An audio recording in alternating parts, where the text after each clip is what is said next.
Sponsored by Auto Owners Insurance. Simple human sense.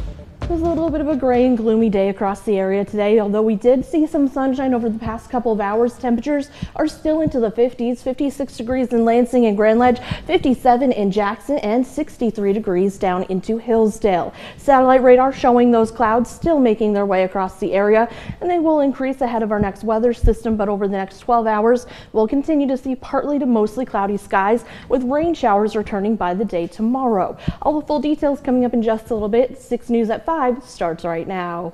WLNS is here for you, celebrating 75 years of bringing you the news with 6 News at 5. The power is finally back on for many people across mid-Michigan after severe weather turned out the lights. It's our top story at 5. Thanks so much for joining us. I'm Jorma Duran. BWL says less than 1,000 of its customers remain without power tonight after a round of violent storms last Thursday. Zach Prees is here for you now. He has an update on the effort to restore power for everyone. Jorma, some people in mid-Michigan are going on 4 days with no power whatsoever, and the Board of Water and Light is hoping that they won't have to wait much longer. BWL crews were out once again today, repairing down power lines and replacing broken poles. They say last week's storm and a tornado left 24,000 customers without power, and that's a quarter of BWL's total customers. Within 48 hours, they say that they had restored power for 90% of those people. Now, less than 600 customers are still waiting to get back on the grid. BWL officials say they lost about 24 power poles to last week's storm, but they're happy with their progress so far and are about a day and a half ahead of schedule. Well, we're nearing the finish line. Thursday night, the tornado took out 24,000 of our customers. All the poles that were taken down, about a dozen poles taken down this here, up. We're starting to string wires. We're really hoping sometime tomorrow that we can wrap this up and get all these folks' power back on. And coming up on 6 News at 6, some Consumers Energy customers are frustrated that the estimated time of restoration keeps getting pushed back. We talked with them about why that is. Back to you. Zach, thank you very much. As for Consumers Energy, the energy company reports about 10,300 customers without power. Zach will have more on Consumers' efforts to get that power back on tonight at 6. People living at a South Lansing apartment complex say they're being forced out of their homes without enough time or financial assistance. Taryn Simmons visited the property and spoke to both sides. She's here for you now with the story. Taryn. Yeah, Jorma, there's currently about 70 people still living at Sycamore Townhomes. The people I spoke with say they haven't had proper management for years and weren't given proper notice about their moving process. But the new receiver says differently. This troubled apartment complex has had numerous issues since 2023, with many red-tagged units and health and safety violations. After a long legal battle with the city of Lansing and given a new receivership, Sycamore will get a $15 million in renovations. But that means current tenants are being forced to move out, and that doesn't sit right with Jody Kamai. They've given us a notice on May 1st of being out in 30 days. That is unacceptable. Places are not open. Other properties are not open on the weekend. Technically, you only have 20 days to get out to find a place. Kamai has lived at the park for almost 5 years and says that's not enough time to find a new home. But the Sycamore property was placed into receivership. That's a court-appointed creditor to manage the property. Concerned that there's an illegal eviction. That's simply not true. Nobody has a current valid lease. Legally, I'm supposed to give them a 30-day notice to quit and give them 30 days. He says residents are given a $1,000 stipend if they're on good standing with rent. But Kamai says that's not enough. Because you've got places that are wanting $1,000 just for a deposit. I'll know that the housing situation crisis that's going on now, that 30 days to even find a place it's not acceptable. The receiver says he's given the remaining people resources for different apartments and says he's working with them to get their security deposits back. Provide residents an opportunity to sign new leases. When I was appointed, security deposits were not turned over to me. However, we have offered a refund of security deposits. But Kamai says she was told something different. We're being told yes, that we are. But then when I talked to their property manager through email, I was told that if we leave our place in decent standing, then we will they'll get a deposit. She also says they want three things: to talk to the receiver, more time to figure out the living situation, and more money. Jorma, back to you. Karen, thank you very much. One of America's most high-profile civil rights leaders, Malcolm X, has strong ties to Greater Lansing. He lived in the capital city and in Mason, and even got married in Lansing City Hall. Well, today would have been his 100th birthday. To mark the milestone, 6 News put together a half-hour special, Malcolm in Mid-Michigan. We'll visit sites significant to his development, helping to shape the man he became. We'll also talk about why decades after his death, some people in those areas are still reluctant to remember his ties to them. Malcolm in Mid-Michigan airs tonight at 7, right here on WLNS TV. President Trump is now pressuring House Republicans to pass his One Big Beautiful Bill before the holiday weekend after it finally cleared a huge hurdle overnight. Some of the Republicans who blocked the bill Friday allowed it to move forward, but as our Washington, D.C. Bureau correspondent Jesse Tenor reports, one of the holdouts says the negotiations still have a long way to go.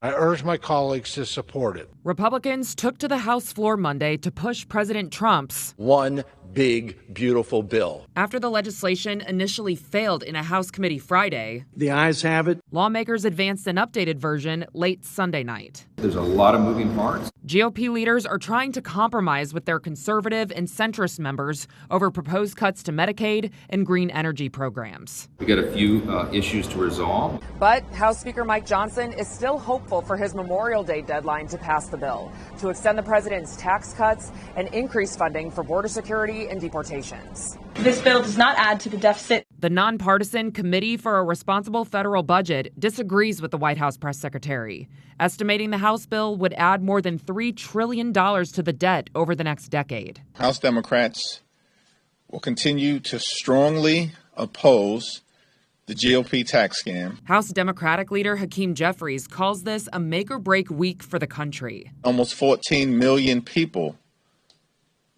will lose their ability to access health care.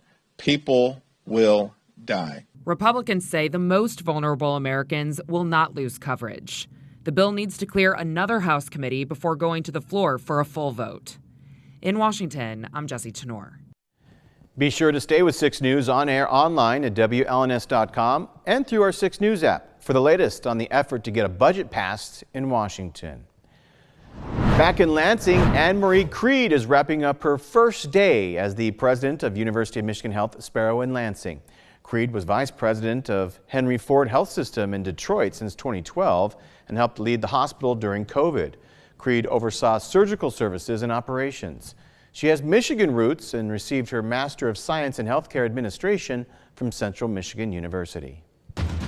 From Storm Tracker 6, this is Weather First, sponsored by Auto Owners Insurance. Simple human sense. Well, if you like today's weather, you're going to be in luck. We're going to continue to see most of the same, except a little bit cooler and a little bit rainier as we head into the next couple of days. As you can see, we have the most widespread chance for rain showers tomorrow night into Wednesday. And then as we head into Thursday, Friday, we just have the chance for scattered showers moving through the area. As we can see on our Skyview Network cams, we're going to continue to see a little bit of some clouds moving in. We do have a high pressure system overhead, but that's been slow to clear the skies. In fact, as we head into parts of the capital, we're still seeing those mostly cloudy skies with peaks of sunshine. 56 degrees right now, feeling like 56 degrees. Even over into Grand Ledge, we're seeing those mostly cloudy skies, 56 degrees, feeling like 56 degrees. And even over into Hillsdale, we're seeing a little bit of some milky looking skies across the area, 63 degrees, a little bit warmer there. And we're also seeing a line of those clouds slowly moving out of the area into Jackson, 57 degrees, feeling like 57 degrees. Satellite radar is showing those clouds coming in and moving out of the area gradually, and that again is because we have this area of high pressure system sitting right overhead, but that's going to be slowly moving to our east. As that happens, this low pressure system over the plains will move in, and it's going to bring the chance for some widespread rain. Over the next couple of hours, we'll continue to see those clouds move in, and then eventually we will see some clearing and some clouds for tonight, but as we head into the day on Tuesday, that's when those cloudy skies will take over, and as we head into the afternoon and evening, widespread rain showers move in, and they continue into the day on Wednesday, and as the system moves out, it could even linger into some of Thursday. So have the umbrella handy over the next couple of days. How much rain are we talking about? Just a little bit, just here or there, around 1 to 2 inches. So not a ton that we have to worry about flooding, just a nuisance here or there as we head into the next couple of days. Tonight we'll see temperatures into the 40s with partly to mostly cloudy skies. So again, we're below average for this time of year. Typically we should be into the 50s overnight tonight and into tomorrow. Heading into Tuesday, again, below average by at least 10 to 20 degrees. We're supposed to be into the 70s as we head into the day tomorrow, but only high temperatures are going to be into the 50s with those rain showers moving in as well. So on the 6-day forecast, it's going to be looking much of the same. Scattered showers throughout the rest of the week, and then as we head into the weekend, temperatures finally start to warm up and into the 60s, so it's going to be warming up back into the 70s by the time we get to Memorial Day. Good, because I see some sun, but it's going to take a while. It's going to take 4 or 5 days. Yeah, I mean, we went from feeling like summer to feeling like April, so feeling like ick. Yeah, big icky. We appreciate it.